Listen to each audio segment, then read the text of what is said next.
आज हम अमेरिका की विदेश नीति की विशेषताओं का अध्ययन करेंगे। सेकेंड वर्ल्ड वॉर के बाद जो ही सेकेंड वर्ल्ड वॉर समाप्त हुआ उस समय मित्र राष्ट्रों के बीच में फूट पड़ गई और पूरा विश्व दो गुटों में बंट गया। एक साम्यवादी सोवियत रूस के अंतर्गत साम्यवादी गुट, एक पूंजीवादी अमेरिका के नेतृत्व में पूंजीवादी गुट। और इन्होंने सेकेंड वर्ल्ड वॉर के बाद में एक कोल्ड वॉर के रूप में नया विश्व राजनीति, अंतर्राष्ट्रीय राजनीति के सामने संकट आता है, जिसमें दोनों सुपर पावर के बीच में विचारधाराओं को लेकर के आपस में मतभेद बढ़ते गए और पूरा विश्व दो गुटों में बंट गया। अमेरिका ने अपनी विदेश नीति का सेकेंड वर्ल्ड वॉर के बाद में चेंज करते हुए उसने सबसे पहली जो विशेषता उसकी थी वह थी साम्यवादी विचारधारा का विरोध। विशेषकर सोवियत रूस के अंदर जो साम्यवादी विचारधारा थी उसका विरोध करते हुए अमेरिका ने पूरे वर्ल्ड को साम्यवाद से बचाने के लिए अभियान चलाया। उसके अंतर्गत उन्होंने ये किया कि जर्मनी का विभाजन करवा दिया और पूरे विश्व को दो गुटों में स्पष्ट तौर से बांट दिया, एक साम्यवादी विश्व, एक पूंजीवादी विश्व। इसी के अंतर्गत पूरी अंतर्राष्ट्रीय राजनीति का संचालन किया गया और अमेरिका की विदेश नीति का आधार था साम्यवाद का अवरोध या उसे रोकना। दूसरा था सैनिक संधियों की नीति। अमेरिका ने अपने मित्र देशों के साथ मिलकर के नाटो, एनजस और सीटो सैनिक गुट बनाए। इनका उद्देश्य थे वार्सा पैक्ट के अंतर्गत सोवियत रूस के अंतर्गत जो साम्यवादी गुट था, उनका जो सैनिक गुट था, उसका मुकाबला करने के लिए इन्होंने अपने अपने मित्रों के अलग अलग एरिया वाइज एक सैनिक गुट बना दिया और उनका उद्देश्य था हथियारों की होड़।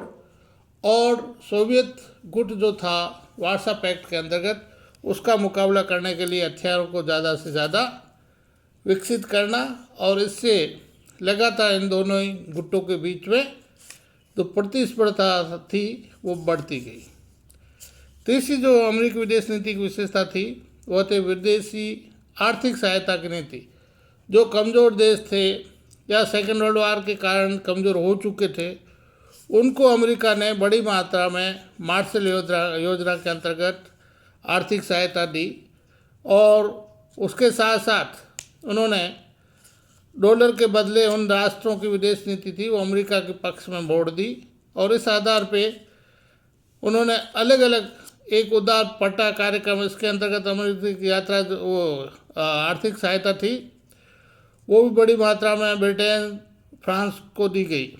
इसी तरह से 4 सूत्री कार्यक्रम भी आर्थिक का आधार था, जिसमें राष्ट्रपति ट्रूमैन ने 1949 में कांग्रेस के समक्ष प्रस्तुत किया और अल्प विकसित राष्ट्रों को अमेरिकी तकनीकी सहायता के रूप में आर्थिक सहायता देने की बात कही। इसके बाद में जो अमेरिकी विदेश नीति की विशेषता है वो मानवाधिकार का समर्थन। अमेरिका अपने आप को विश्व का सबसे बड़ा ह्यूमन राइट्स का समर्थन करने वाला देश बताता है और इस मुद्दे पे उसने अंतर्राष्ट्रीय राजनीति का संचालन किया और कहीं भी विश्व के अंदर मानवाधिकार का उल्लंघन होता है तो अमेरिका ये कहता है कि वह उसका विरोध करता है और ह्यूमन राइट्स दिलाने की बात करता है। इसी अंतर्गत अमेरिका की जो नेक्स्ट विदेश नीति की विशेषता थी वो लोकतंत्र बहाली के नाम पे पड़ोसी देशों के अंदर हस्तक्षेप करना। अमेरिका ने अपने पड़ोसी देश के साथ में इस नीति के आधार पे कि वहाँ तानाशाही आ जाएगी या सैनिक शासक आ जाएगा, इस आधार पे उसने विभिन्न पड़ोसी देशों के साथ में अपनी सेनाओं के द्वारा हस्तक्षेप किया और उसका टारगेट उसने कहा कि हम लोकतंत्र को बहाल करना चाहते हैं और सैनिक शासक या तानाशाही से विश्व को बचाना चाहते हैं। इसी के अंतर्गत एक और विदेश नीति की विशेषता थी अमेरिकी के विकासशील देशों पर दबाव बनाने की नीति। अमेरिका विकासशील देशों के साथ में ऐसा नीति बनाता था ताकि वो सोवियत रूस का समर्थन न करके अमेरिकी नीति का समर्थन करे। भारत को भी रॉकेट टेक्नोलॉजी के बारे में उसने प्रेशर डाला था कि वह बाहर सोवियत रूस के पक्ष में नहीं जाए। इसी तरह से उसने भारत को क्यूबा को चावल नहीं देने के लिए भी प्रेशर डाला था, लेकिन भारत ने उसकी बात नहीं मानी।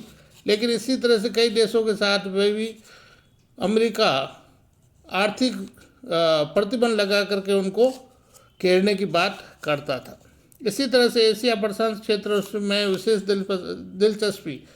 अमेरिका एशिया और प्रशांत क्षेत्र के कई देशों में 21वीं सदी में उनको अमेरिकी पक्ष में करने के लिए उन देशों के साथ में स्पेशल प्रावधान करता था। इसी के अंतर्गत राष्ट्रपति क्लिंटन ने अमेरिका के प्रशांत तटवर्ती नगर सिएटल में एशिया प्रशांत आर्थिक सहयोग के 15 देशों का एक शिखर सम्मेलन आयोजित किया था और उनका उद्देश्य ये था कि इस एरिया के देशों के साथ में अमेरिका के जो विदेश नीति है उसको अच्छी तरह से निर्वाह किया जाए और ये देश अमेरिका का समर्थन करें। इसी तरह से अमेरिका ने नेक्स्ट विदेश नीति का आधार था कि आतंकवाद को समर्थन या पनाह देने वाले देश का अमेरिका दुश्मन माना जाएगा। अमेरिका ने कहा कि वह अंतर्राष्ट्रीय अपराध के रूप में आतंकवाद को मानता है और जो भी देश आतंकवाद का समर्थन करते हैं वह अमेरिका के दुश्मन माने जाएंगे। इसी तरह से अमेरिकी विदेश नीति का एक और ये विशेषता थी कि वह आश्रित और उपग्रहित राज्यों की स्थापना की नीति का समर्थन करता था। वो आधुनिक